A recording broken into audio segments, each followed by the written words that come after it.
In Jewish history, the space between dying and dead is very, very great.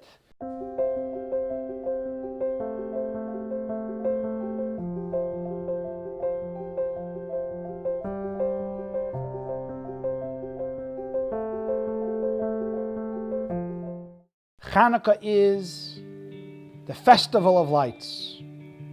The word Chanukah in Hebrew actually means dedication or rededication, because after the Maccabees won the great military victory, they came back to the Holy Temple in Jerusalem, they lit the menorah, and they rededicated the temple, which was defiled by the Greeks, and the menorah. And that's why the holiday is called Chanukah, to rededicate. But when you think about it, it's very strange, because there is no holiday for the initial building of the temple in Jerusalem. It's not the first temple or the second temple. Chanukah was the time when we only recovered and tried to recapture the original former glory. So why do we have a holiday for the rededication and not for the inauguration and the initial building? And the answer is simple but profound.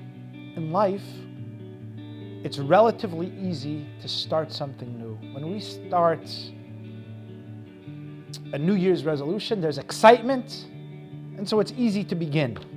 You start a relationship, there's excitement, easy to begin. But then what happens is we fail and we falter and we mess things up. You can start a company, a startup, but then you can go bankrupt. If you go bankrupt, that hurts. You have a relationship, but we make mistakes and we can do damage. We do damage. We can ruin what we built. We destroyed something beautiful that once was. What Chanukah teaches is that the real miracle in life, what's in some ways more important than starting up, is to recover, is to rebuild after we messed things up. And that's what we celebrate on Chanukah. Steve Jobs gave a famous commencement address at Stanford, and his speech revolved around the 3 destructions of his life, where things went wrong. He dropped out of university, he was fired from the company he built, Apple, and then he was diagnosed with cancer. He said each one of those events were failures. They were when his life fell apart, and it could have ruined his life.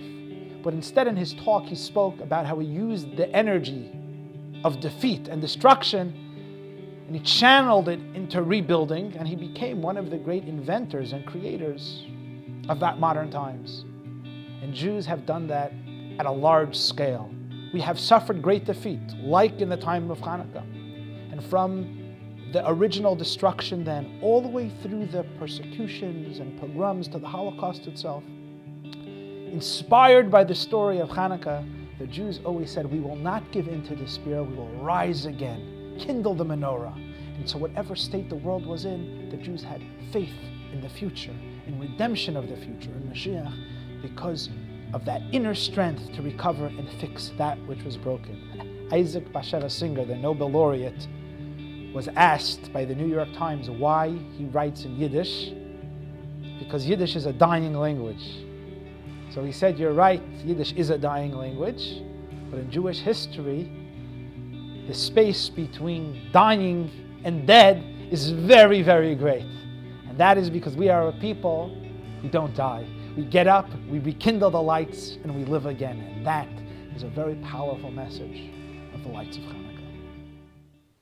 O Davinu Chai, O Davinu Chai, O Davinu, O Davinu, O Davinu Chai.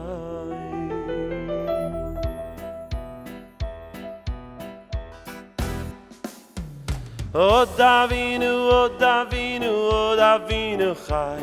Ay, O Davinu, O Davinu, O Davinu Chai. Ay, O Davinu, O Davinu, O Davinu Chai. Ay, oh Davinu, oh Davinu, oh Davinu Chai. Oh Am Yisrael Chai, oh Am Yisrael Chai. Oh Am Yisrael, Am Yisrael, Am Yisrael Chai. Oh Am Yisrael Chai, oh Am Yisrael Chai. Oh Am Yisrael, Am Yisrael, Am Yisrael Chai. Oh Am Yisrael, Am Yisrael, Am Yisrael Chai. Oh Davinu, oh Davinu, oh Davinu Chai. Am Yisrael, Am Yisrael, Am Yisrael Chai. Oh Davinu, oh Davinu, oh Davinu Chai.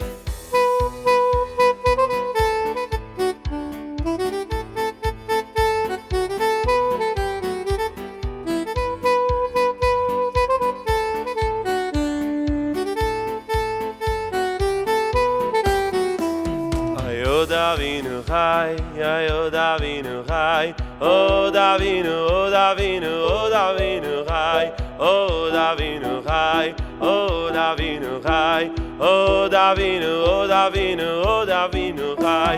Am Yisrael, Am Yisrael, Am Yisrael Chai, Am Yisrael, Am Yisrael, Am Yisrael Chai. Oh Davinu, oh Davinu, oh Davinu Chai, oh Davinu, oh Davinu. Oh, Davinu Chai.